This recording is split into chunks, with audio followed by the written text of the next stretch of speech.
Hello everybody, what is going on today? My name is Hungry Hippo MTG, and I'm coming at you with another podcast. So for today's podcast, we're going to be talking about MTG resources that I personally use. So this is just a simple list of the ones I would recommend. Now there are a ton more out there, but these are just a good starting point for you. You're able to venture out there though afterwards. You have to see what works best for you. Additionally, I want to put out there a little invite for my Discord. I will try to put a link in the comment section. So try to join my Discord. It is a great community. You can find many different games on there. You can talk with people about Magic the Gathering. It's just a cool place to hang out with. So feel free to join that as well. Now, diving in, some MTG resources that I use. So the first one I would highly recommend is trying to find a local game store. So I'm sure you're wondering, what is a local game store? Basically, it's the closest card shop to you. So any place that sells Magic the Gathering that maybe hosts different events, that is going to be your local game store. So, for instance, Walmart, even though they sell Magic the Gathering product, they're not considered a local game store just because they sell it on a big retail level and they don't host different events. So what's cool about your local game store is that you can meet a whole different bunch of people there. So at your local game store, there'll be usually a bunch of different showcases with cards in them. There'll be a bunch of sealed product there. But like I said, the best part of it is just the people there, because the people there love the game that you and I love. So they're willing to talk with you about it. They're willing to give you different advice if you plan on asking them. You can meet a lot of great people at your local game store. So that's the first place I would recommend. Also, you can talk to the staff there as well, and they're going to be pretty knowledgeable about Magic the Gathering. So moving along, the next MTG resource I like to use are my friends. So if you happen to have a play group that is really into Magic the Gathering, try to talk with them a decent amount, because who knows, they may find different things out before you. They may see that a leak is dropped out for the next set, and they may let you know, hey, this card may be good for your deck. So they're looking out for you. So try talking to your friends, and also try to reciprocate that as well. If you see something that would be good for them to know, try to let them know, because that's how we get the community growing. That is how we spread knowledge and information. All right. So then moving along, one of my favorite resources to buy cards, I'm not sponsored by them, so this tells you a lot that I'm saying their name, is TCG Player. This is the best place, in my opinion, to get your cards online. So I'd first recommend going to your local game store to try to get the cards. But let's say you're not close to a local game store, or maybe your local game store is a little bit out of your price range. I'd recommend going to a place called TCGplayer.com. Here you can find any single on the face of the earth, and you can find it for what is called market price, which is the fair value of that card, which is super sweet. Additionally, they sell different products such as Yu-Gi-Oh! And Pokemon, but the main one I want to focus on is Magic the Gathering. Also, if you were trying to conduct a trade with a friend, this is a great place and resource to look at to make sure that trade is equal value. So you can check the market value of the cards you're trading off versus the cards you will potentially be receiving, and making sure that it's a fair deal. So I'd highly recommend downloading the TCG Player app. It is a great resource. It's really easy to access. You can log into your account there. You can scan cards, which is super sweet, so you don't have to type in the name of the card. And overall, it's just a great resource to be using. I'd highly recommend it to anybody. The next resource I want to talk about is just any MTG Life Counter app. So in the App Store or in the Google Play Store, you can search MTG Life Counter app, and you will find a bunch of different options. So you sort of have to go in and look to see what works best for you.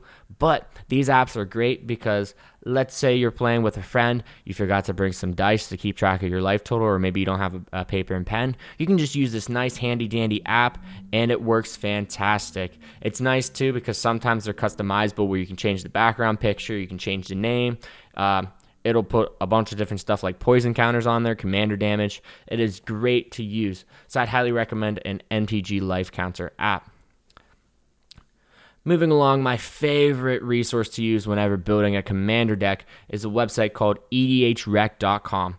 So what this website does is it collects a whole bunch of data on all these different decks that are out there in the meta, and it combines all this data so that you can figure out what cards are best suited towards each commander.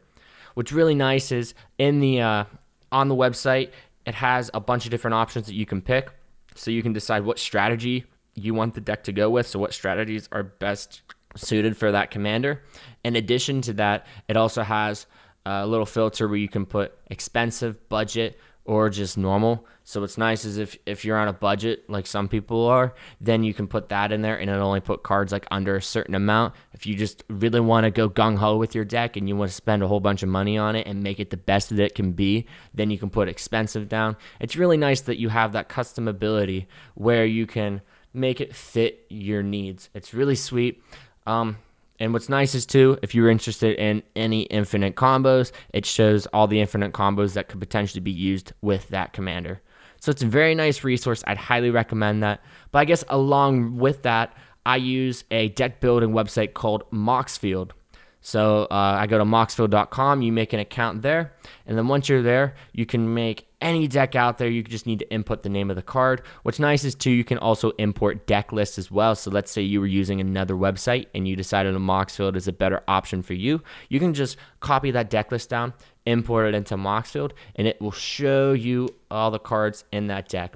What's beautiful about Moxfield as well is that it supports multiple different formats. So for people that are just into Commander like me, it's real nice for Commander, but also maybe you're into Pioneer, Standard, Legacy, Vintage, all those other 60 card formats. Well, all you have to do is whenever you're creating a deck, select those different formats that you're going to be using. So it's real nice in that manner. Also, too, whenever you're looking at a deck, you can choose many different formats to look at it with. You can look at the pictures of the cards. You can also see the price of the cards based on TCG Player or Card Kingdom prices. And then also you can sort them by name, mana value, by overall cost of the card. It's really nice and customable. But finally, my best feature that is my most favorite with Moxfield is that you can play test the decks. So you can go into a play test area, you can have it deal you multiple different hands, and you can actually play test the different cards to see how well the deck works. That is one of my favorite parts about Moxfield. Another website I love to use is called managathering.com. What this website has to offer is that it lists all the different mana rocks that are available to you. So let's say you're building a deck and you want to make sure you have a decent amount of mana production. Well, you can go to this website to see what kind of mana rocks would best suit you. It's really nice because it lists them by cost. So for instance, if you're looking for a 0 mana cost mana rock, you can just search there. It'll show you 0 cost mana rocks. Or if you're searching for one drop, 2 drop, so on and so forth. It's really nice in that manner. And what's nice is, too, they update the website as well. So anytime a new card comes out, they'll add that to the list. And it makes it really nice to look at if you need to see what mana rocks fit your deck. Next, the best way to learn Magic the Gathering, in my opinion, is to use Magic the Gathering Arena. So this is an online application that you can run on your computer, or they actually allow it on your mobile device as well, and you get to play Magic the Gathering online with other people. So what's nice about this is that since it has all the rules built into the system, you can't mess up. It's really nice whenever you're teaching somebody new to just tell them, hey, go practice on MTG Arena whenever you're not with me or whenever I'm not available. And so what they'll do is they'll do that in their free time, and they'll learn a whole bunch of different stuff. Additionally, whenever I played it as well, I learned a whole bunch of different stuff myself even. So it's kind of crazy, the rules that maybe you don't realize that you aren't following really well. So MTG Arena shows you all those different rules. It's nice to see the different rulings of cards, and it's just cool to play online in an online format. You get to see all the animations. It's really sweet. So then finally, my last and I think most valuable resource I want to share with you is YouTube.com. So on YouTube, it houses a bunch of different video content that you can watch. It's nice because you can cater the videos towards your needs. So let's say you're interested in seeing how a certain commander is built. You can search that commander and a whole bunch of different deck techs are going to come up. Or let's say, for instance, you want to see product reviews. You can search product reviews to see the different products associated with Magic the Gathering. Or let's say, for instance, you just wanted to see some gameplay.